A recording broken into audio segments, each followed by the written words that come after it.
The Sega Mega Drive era is one of the most documented periods in gaming history, and yet somehow we missed all this stuff. From spelling mistakes that shipped on game boxes, wannabe mascots popping in on completely different hardware and genres, to chocolate-based product placement casually stuck on game packaging, and an entire subset of games that don't even acknowledge the Mega Drive name. They're real, and they were never meant to be secrets, and they've been sitting in front of us this whole time. We just never noticed. Let's talk about Sega secrets hiding in plain sight. Alter the box. Okay, so this one is so superficial it's daft, but I've got to start small and build up to something big, right? So mistakes are human, everybody makes them, and a lot of the time, in the grander scheme of things, it doesn't really matter. You might beat yourself up about it, but chances are, unless it's something really massive, it may never be picked up on. So things like typos and misprints largely go unnoticed, and if they ever are picked up on, usually pointed out with a little wink and a nudge. No big deal, right? So it's no big deal that this typo has gone unnoticed on the box of Altered Beast for over 30 years, putting a little extra T into this mythical arcade conversion. Now that should add some value to this retro classic. Or not. Don't cry, Alter. I still love you. Branded boxes. Many of you watching may know this one already, but stick with me here. Most studios that developed games for the Mega Drive during the 1990s had their games published by Sega and utilised their standard boxes and cartridges. There were exceptions, of course, like EA, Accolade and Codemasters, who developed their own cartridges, but the vast majority were the standard clamshell and small cartridge, with nothing other than the stickers and sleeves to differentiate them, which meant they could be produced en masse. Unless you were a heavyweight developer like Konami or Acclaim, who on most games have their branding inside the case. There it is, it's part of the mould. It's a little hidden detail that I imagine collectors really look out for when making those now high-end purchases on games like Castlevania or Hyperstone Heist. Do you know of any other game studios that had their name inside the box? Let me know. The hidden mascot. Whilst we're on the subject of Konami, during the 90s, every developer under the sun was vying to create the next big mascot to rival Mario and Sonic, with the likes of Zool, Aero, Marco, Rolo, Dynamite Heady, whatever this thing is, and Bubsy. But Konami were going all in with their Rocket Knight Sparkster harder than any other developer was pushing their mascot, with the possum popping up where you'd least expect it. And I guess it's these subtle appearances that went largely unnoticed. Yes, Sparkster's here on his own box, the cartridge, the manual. Hey, look, he's even on the back. But hey, I don't want to play a cutesy platformer. I want to go back to the old west and play a light gun game using some new tech. So why not try Lethal Enforcers 2 Gunfighters on the Mega CD? Let me just open this up here and... you were? Yes, there he is. Sparkster is peeking through the jewel case at me because he's on the back of the manual. No, you know what? Forget it. I want to play the Kojima classic Snatcher and... oh, wait a minute, what's this? Again? Granted, Sparkster also appears in the game in the bar scene, but Lethal Enforcers? It's odd that Sparkster only got 3 mainline games during the 16-bit era, 2 on the Sega and 1 on the SNES. I guess those marketing pushes were just a little too subtle. The Rocket Knight games are fondly remembered and did recently get a reissue on modern consoles, but sadly Sparkster, like many 90s mascots, faded away. Just like my good friend Brian the Cyborg here. Gone, but not forgotten. Pick up this game! Big brand sponsorship and product placement in video games is nothing new. There were all sorts of weird cross-promotion with games in the 90s. Chupa Chups were all over Zool, Quavers in Pushover. There was Cool Spot. You know, Cool Spot. The red spot from 7-Up. Who?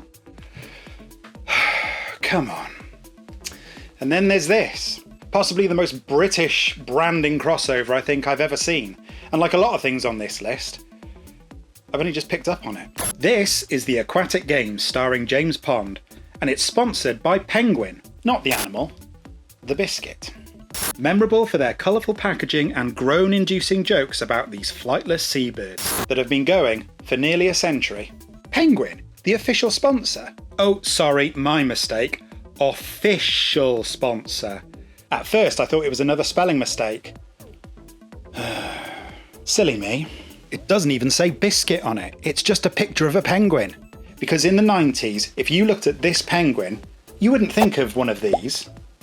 You'd think of these.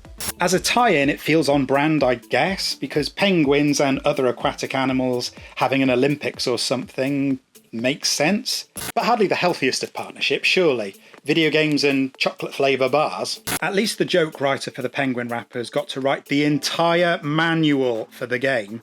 There's fish-faced jokes all over the place. Still, this Blink and You Miss It sponsorship badge is actually a sticker and not part of the original artwork, as it's missing from some covers in the UK. Penguin is all over the game itself, and apparently was later removed for updated re-releases of the game, much like the chocolate quantity in the bars today. They've had to be renamed as chocolate flavour bars due to the lowering percentage of cocoa used in their recipe. I'll leave a link to all that below, I'm not going to get into it. Anyway, old man rant aside, for a chocolate bar I haven't even eaten in 20 years, I don't think I've ever noticed this. Still, it's weird though, isn't it? And it was here, whilst I looked more closely at this EA title, and another, I noticed something I've never seen discussed before. There are no Mega Drive EA carts! EA's license with Sega meant they could design and manufacture their own Sega Mega Drive cartridges, and as a result the design is much different to the standard PAL carts we had here in the UK and Europe. But these chunky bad boys were made first and foremost for the Genesis. Yep, that's right, there's not one EA cartridge I've looked at, even super British games like these, that are for the Sega Mega Drive. They are all Genesis. Not one cart moulding that mentions the Mega Drive. At all. Sure, they work, of course they do, and the boxes and manuals are all Mega Drive branded, but the carts and the stickers are all Genesis. There is a bit of wording here that says it's compatible with other Sega systems. What? You mean Mega Drive, mate? The actual name of the system? This acknowledgement keeps it vague enough to include systems like the Tectoy variants from South America and Japanese Mega Drives.